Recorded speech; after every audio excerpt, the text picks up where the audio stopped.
I remember working with a woman, and I went through this process with her. What does integrity look like? And this is the story she started to share, and I still continue to see the power that this story has to influence behavior. So I'll share it as she would share it. So she says, in the early 60s, my dad was a professional swimmer, and he reached the point in his career where he actually tried out for the national swim squad. And on the day of the meet, he was apparently winning his race, but when he went to do the tumble turn at the end, he slightly misjudged and he missed the wall.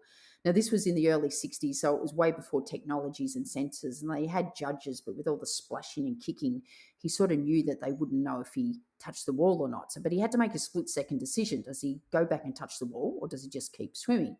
And he actually decided to go back and touch the wall. Now, you don't really recover from it when you do that, and he didn't. He never placed, and he never ever made the national swim squad. And she would always say, ask her dad, do you ever regret doing that? And he said, I've never regretted doing that, because if I didn't go back and touch the wall, I would have to spend the rest of my life knowing I did the wrong thing. And Anne shares that story and then sort of ends it by saying, I'm sharing this with you because when I think of our company value integrity, I think of my dad. And it's only a matter of time before we come across our own go back and touch the wall moments. I invite you to consider what my dad would do.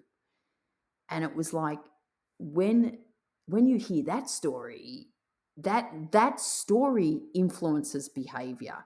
It's not saying we have a value of integrity that influences the behavior. It's only through the story, we talk about it gives it depth and meaning, that story influences behavior. And Anne will often say that when they do reach those moments, those go touch, we can do A or we can do B. She'll go, the conversation starts where it normally starts as well. We don't have to do A.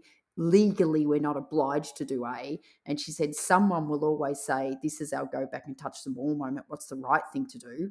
And everyone goes, well, clearly B's the right thing to do. It was like, well, clearly that's what we'll do.